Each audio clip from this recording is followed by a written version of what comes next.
What is up, guys? Speed here, and today we're going to be talking about ARTEEZY Ursa. He went 16-1 in this match, goes a weird item build, but I generally want to talk about, what are the different items you can buy in Ursa, what is the current skill build as things have been changing, and yeah, just kind of going over the concepts that ARTEEZY applies that you should be applying in your games as well, because I really do think people play Ursa terribly wrong, and I'm going to keep looking at different ARTEEZY replays here on this YouTube channel. So if you're excited for that in the future, click the like button so you can get notifications. Well, actually, that has no correlation, but click the like button so that I know you want to see more ARTEEZY replays in the future. And briefly, one more thing before we get into the video, I recently did a full analysis of an entire PL game of the Archon 5 brackets. So it was a game of one of my students, and basically I go into depth about the first 20 to 30 minutes of his PL match and talk about all the mistakes that he makes that he could have fixed easily so that he could get to the next level. So if you're stuck within your MMR bracket and you're looking to get out as soon as possible, and you play the carry role, I recommend you sign up today to make sure you can check out that PL video when it comes out in the next few days. We put out content every single day, similar to this YouTube channel, so yeah, if you want to learn more Dota, go check that out. Alright, so getting into the replay, I want to talk about a couple main things. So number one, whenever you're playing Ursa, you generally want to pick this hero into a good lane. If Ursa doesn't get off to a good start, the hero's gonna struggle. That's kind of the first tip, so make sure you're against some sort of melee hero that can't harass you from a long range. On top of that, the key to Ursa in the laning stage to secure last hits is to constantly use Fury swipes to prep the creep. You generally want to hit almost every single creep you're last hitting twice, right? Because when you hit it once, you get another 9 damage for the next time you hit it. On top of that, the biggest concept you need to understand on all fighting carries in the laning stage is that your goal should not primarily, hear me out on this, primarily to be to kill the opponent. That's not your main goal. Your main goal is creeps. The second goal is opponents. Keep that in mind, guys. If you don't believe me, fine. But that really is the main goal of fighting heroes. You bully people after you build a level and item advantage. Now, of course, there are some lanes that can bully at level 1, right? Dota has an extreme amount of exceptions, but the rule of thumb I just gave you guys is one that I've tested and watched countless times from high MMR players that low MMR players simply just don't do. On top of that, I'd like to briefly talk about his starting item build. So you're going to see ARTEEZY has currently +4 all stats. I really like this build because it makes you very tanky and it gives you attack speed. Now this might seem weird. Speed, why would I need attack speed on Ursa? Well, the current build that you're going to be going on Ursa is completely skipping your W. Your W is overpower, which gives you bonus attacks. It is relatively cheap on mana. However, a lot of the current pros love maxing out Earthshock. It doesn't go up in mana, the slow scales fantastically, it goes from 10% to 55%, and the cooldown goes all the way down to 6. So this spell scales insane, and so yeah, the current build is to actually max out your Q and your E, right? Obviously the E first, and yeah, you build a lot of attack speed on top of that. So, because you're building attack speed, what you're going to be buying next, as we see him going aggressive, we'll talk about this go, but what you want to do next is actually buy treads. On top of that, let's look at this first go. The main thing I see that ARTEEZY does correct here that you guys need to do as well is he basically goes on people when they're going for creeps. This is a very standard idea in Dota that basically most people just never get down. It's complex. You have to focus on the opponent, right? You have to be like, hey, what are they doing? And then punish it. It's actually a lot of steps, right?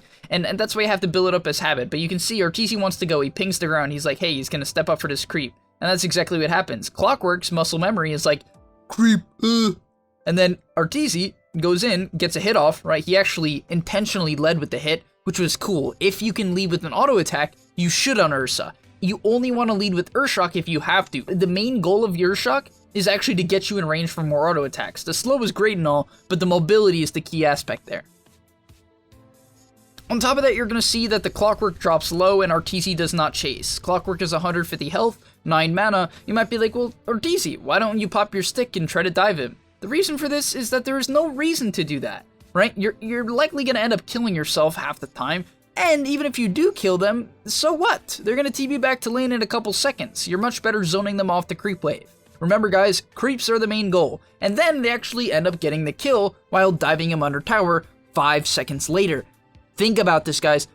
Deal the damage, wait a little bit, wait till you can heal up, right? Wait till you can, you know, get in a position to dive them again, right? Catch them off guard, then do it. And funny enough, the clockwork actually buys back. I'm not gonna lie, I actually don't even mind this clockwork buyback. Just to be clear, guys, like, this might be seen as a rage buyback. I'm actually kind of cool with it. He was gonna miss an entire, like, triple wave, which would be pretty game-ending. Instead, he's actually able to get a full 2 creep waves and hit level 5 at the 4-minute mark. So, not gonna lie, I saw that and I just wanted to point it out in the video just because I thought it was pretty cool. But then the tiny buys back, so I have a feeling that maybe it wasn't too technical, so... people think like, oh, when I get to high MMR, the games won't be toxic anymore. All I have to do is get out of my shit bracket. No, guys, all brackets are a little bit toxic. Not everyone. In my opinion, most players are friendly. Most players are good people. You just got those bad eggs everywhere, right? There's always going to be bad eggs in every bracket. Most people aren't, though. That's the reality. Most people are pretty good. But you just gotta find them out, right? And work together with the good people. Alright, so the next thing I want to talk about is ARTEEZY's main decision making. How come he doesn't rotate mid or top here? Well, let's look at the mid lane and the top lane heroes. Does he really want to try to rotate on a Mirana, right? How well is that gonna work? She's just gonna leap away once and the kill is over. Does he want to go on a Morphling? No!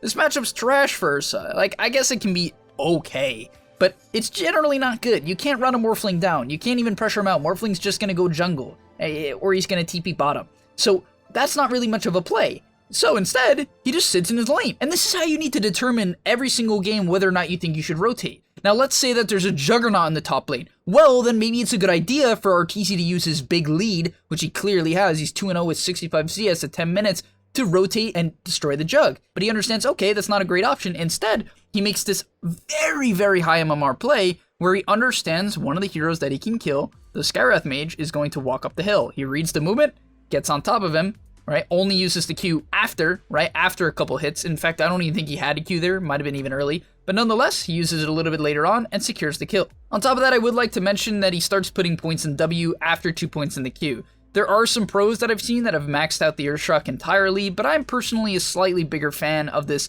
2 points in Earthshock so that you can spam it in the laning stage. It also scales very well from level 1 to level 2, and then you start maxing out your W so you can farm faster and fight a little bit better in terms of burst damage. Now we're going to see his first rotation of the game. Honestly, I don't think this rotation ends up being that great. I think his main goal here is just to work together with his stun heroes, right? Generally when you're playing Ursa, you want to understand who sets you up, right? And you have to work with them. And this applies to like any sort of fighting carry. Slark, Jug, generally you want to work with them for the most part. So here, he's working with his Kunkka, baits them in, right? Baits the enemy team in, and secures a kill onto the Tiny by using Enrage at the perfect time. Following that up though, he's going to immediately TP bottom. And this is the play I don't think most players would do. They would say, hey, I'm Ursa. I gotta fight. I can't farm. You're going to also see he's going Battle Fury, which is some psycho build. But nonetheless, even if you're not going Battle Fury, I like this play. I do. Why? Because, once again, he can't pressure the Morphling. Mirana's not that good of an option. And so he'll just go get some extra farm.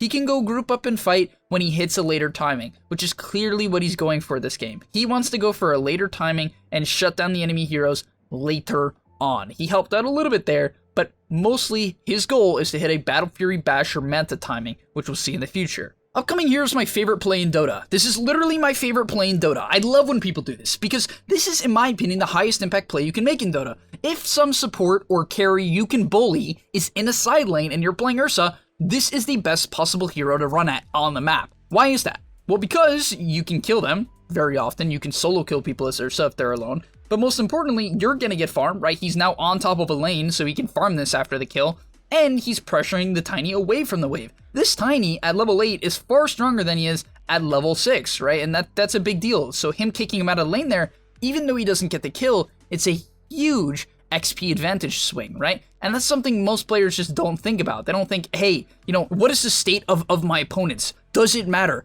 Yes, this Tiny hitting early level 8 could absolutely change a fight, right? Both of his cooldowns go down, right? Tossed by 2 seconds, avalanche by 4. It matters a ton.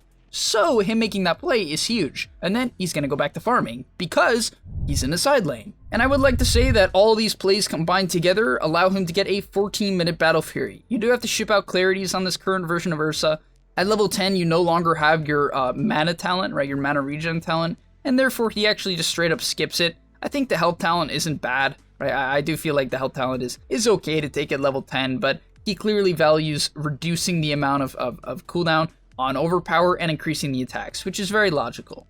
And yeah, this is about it for Battle Fury Ursa. You can play other types of Ursa like this as well. However, you know, you could go drums and like phase boots and just run at people, right? The old versions of Ursa, I would say, work okay. There's also a current build going around where people are going treads into Sanjin Yasha, and that's alright as well. You just have to understand, what is my purpose in the game?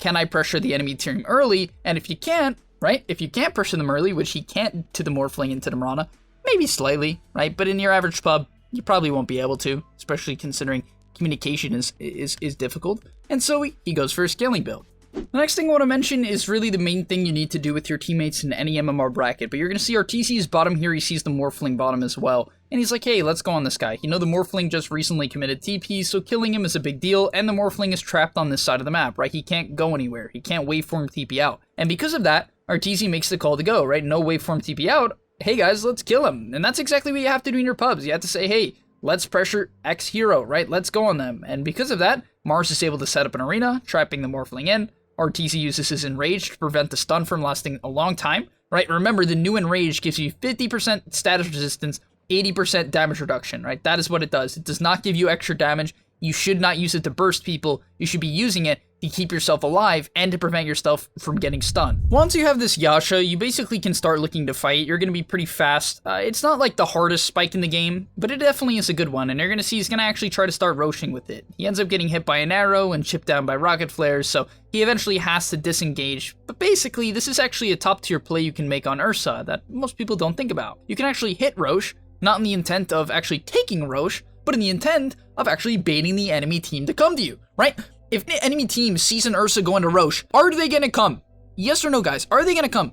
Yes, they're going to shift over and try to contest you. Therefore, if they're gonna shift over and try to contest you, you tell your team, hey guys, smoke behind me, or hey guys, let's group up. Let's say you're strong. They're gonna come contest me at Rosh. What do you know? The entire enemy team comes, and then you can finally get an advantageous fight. You can get the enemy team to leave their base, and all of a sudden you have the opportunity to win the match. And that's kind of what we see here. The fight doesn't end up going extremely well. He does frontline very well and keep his team alive, eventually securing the Morphling with a really nice Urshock. But nonetheless, use that advanced play. I know you might be like, well, Speed, it's a pub. I can't get my team to do that. Yes, you can. Yes, you can. As long as you're not flaming them and you're having a decently good game, tell your team, hey guys, I'm going to try to Rosh.